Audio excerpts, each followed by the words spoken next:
The November and Thanksgiving update for Red Dead Online has some fantastic opportunities for players to make some of the purchases that they may have been waiting on. So welcome back to the channel, everyone. Today on the show we will be kicking off our buyer's guide for the November event here in game. This video will be your complete guide on how to navigate these purchases, my own personal recommendations, and basically if you have the money, where I think you should spend it. So with that said, we're gonna get started. If you enjoy this video at any point, or if you just find it helpful, let me know by dropping a like on it. And if you want to stay up to date with everything Red Dead Redemption 2 and Red Dead Online, consider hitting that subscribe button with your bell notifications turned on.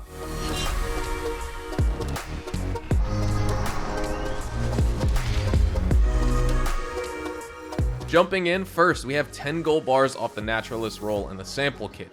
This roll is an absolute must if you are a trader who is looking to become even more efficient than you already are. This roll allows you to go on legendary animal hunts and turn their carcasses and pelts into crypts at the butcher's table and get mega materials for it, saving you tons of time wandering around free roam and using the hunting wagon for weak results in comparison. Plus, with some of the bonuses this month, you're going to be getting even more materials for turning in animals to your butcher's table as the naturalist here in Red Dead Online. After that, 50% off the novice and promising naturalist roll equipment. One of the ones I want to point out here is the wilderness camp. This camp can obviously be used to craft tonics and cook meats on the go, but the wilderness camp is also a fantastic feature for a player who doesn't want to run long distances in order to fast travel or ride back to camp to cook meats and craft tonics. When the Naturalist Roll update released, this was a neat feature, but it wasn't a must-have for most players, especially if they were short on cash. But later, in addition to the Wilderness Camp released with the Bounty Hunter expansion and Outlaw Pass 4, and that was an upgrade for this Wilderness Camp so that you can fast travel from it as well. No more needing normal fast travel posts in order to get around the map fast. Just open up the weapon wheel, drop the camp, and you'll be fast traveling in literally 2 seconds. And I'd say it's a total understatement to say that this may be one of the most useful additions to Red Dead Online so far. If you did not unlock this feature when Outlaw Pass 4 was still active, then that's okay, because now you can actually buy this ability by purchasing the specific Wilderness Camp fast travel pamphlet from any fence in Red Dead Online, so you too can fast travel from the camp. But after that, 50% off all Gypsy Cob horses, like the White Blagden, the Piebald, the Skewbald, the Palomino Blagden, the Splash Bay, and the Splash Piebald. The Gypsy Cob is a multi-class horse breed, and it can be unlocked for 1 roll token after leveling up the Naturalist Roll here in game, and it then retails for a price anywhere between $150 and $950, depending on which Gypsy Cob horse coat that you purchase. Like every other multi-class horse here, the Gypsy Cob is absolutely worth a buy this month because of the discounts here in Red Dead Online. I definitely pick it up. There's really not much to say other than you're gonna really enjoy this horse. But after that, 40% off the bow. The normal bow in this game deals 60.7 damage, and it doesn't have any drop off.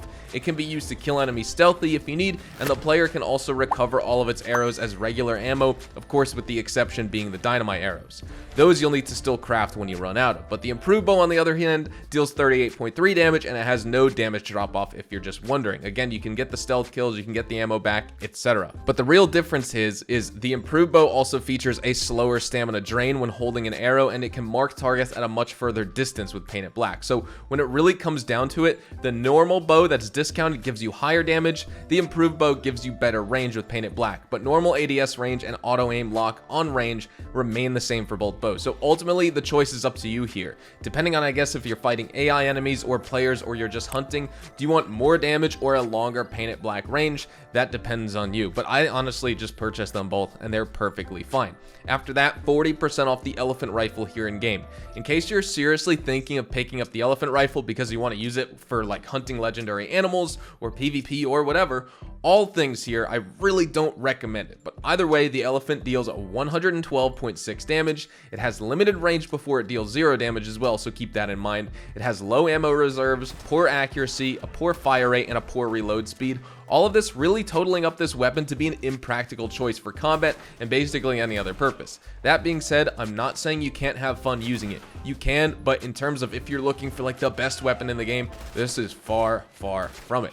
After that, 50% off all trinkets from Gus's store. We have a bunch here in the game, like the Javelina Tusk trinket, the Snowy Egret trinket, the Beaver Tooth trinket, the Ram Horn trinket, and then number one, in my opinion, is the Buck Antler trinket. What this one does is the player has a higher chance of receiving better quality pelts and skins from animals in perfect condition, just because there is a luck component from this. When you actually kill animals and things like that, it's going to make the animals that are actually spawning have a higher chance of getting better quality pelts. But of course, you still need to maintain the headshot to maintain a perfect quality pelt, for example. So I would say that one is definitely, I mean, they're all worth it in my opinion. You know, the herbs one I find very useful as well, being able to collect 2 times the amount of herbs here in this game. For example, creeping thyme, oregano, and wild mint are all things that affect your health, stamina, and your deadeye cores, and you get 2 times more herbs using the ram horn trinket in the game. That one's extremely useful. That saves you a lot of time going around the heartlands gathering these herbs to season your meats. And again, even if you have the stew pot at camp and all you make are special stews and superior stews like I do, it's still good to have cooked seasoned meat in your satchel and inventory, because those cores wear off, of course, and eventually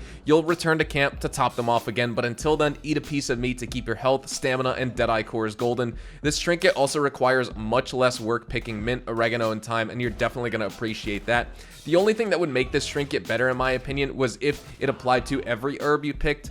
All flowers too, with the exception of collectible flowers, I guess, because Rockstar wouldn't do that. That would mean much less traveling around for ginseng and crafting potent health cures, and that would definitely be nice. But when it comes to the beaver tooth trinket that permanently slows degradation for all weapons by 10%, you can get that, and this stacks with a weapon wrap, so that's pretty good news. You can get even more weapon degradation prevention from using this trinket, and over time, that's going to save you money on spending money on gun oils to actually clean your gun, so that's good. When it comes to the snowy egret trinket, the effect is it permanently decreases the speed that your horse's health and stamina cores drain by 10%.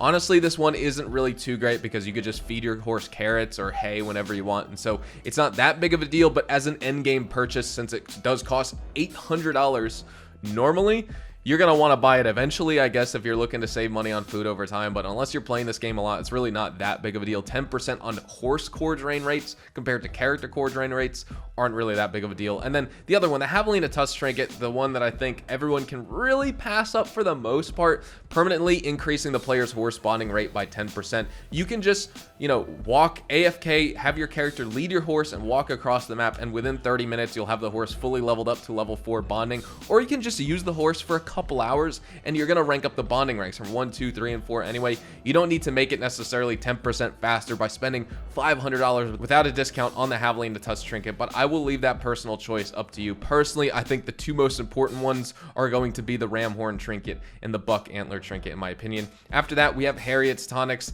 These items are really overpriced. They're ultra expensive for what they do, but if you're okay with trading in some cash in exchange for these tonics to get some Naturalist Roll daily challenges done, then I would suggest buying them, because you can get the blending tonic challenges done. You can get the hardy tonic challenges done. When it comes to the potent weight gain and the weight gain tonics and the weight loss tonics, honestly, just eat a piece of meat, load into a new lobby, eat a piece of meat, load into a new lobby. That's free weight gain tonics just from doing that, because your character will gain a little bit of weight each time. If you're looking to lose weight, then I guess you can just buy one weight loss tonic if you really want. We have other discounts like 50% off the fishing rod and fishing lures, 50% off saddlebags and improved bow variants from Gus, 40% off ponchos, corsets, boots, and pants. But with all that being said, we're out of time. We're going to be wrapping things up right here. This was my complete buyer's guide for all the Thanksgiving update event unlocks in Red Dead Online. I'd love to know what you think of all these purchases. Do you own most of them, or do you have a few extra things that you're going to be buying during this monthly event? I'd love to hear from you in the comments. But hopefully you enjoyed the video today, and if you did, hopefully I earned your like on it. And of course, if you are new to my channel and you want to stay up to date with all the best Red Dead Online and Rockstar Games content, consider hitting that subscribe button so you don't miss out on a single thing we post here on the channel. We consistently talk about updates, news, information, tips, tricks, and even leaks, and we'll keep you guys updated here on the channel daily. So make sure you hit that subscribe button. If you'd like to follow me over on Twitch, Twitter, and Instagram, those are the best places to get connected with me outside of YouTube, and you're more than welcome to ask me any questions on those platforms. You can follow me at HazardousHDTV, and all of my social media links can be found in the description down below. With that being said, thank you all so much for watching, everyone. I hope you all have a fantastic day, and I will see you guys in the next Red Dead Online video. Adios, amigos.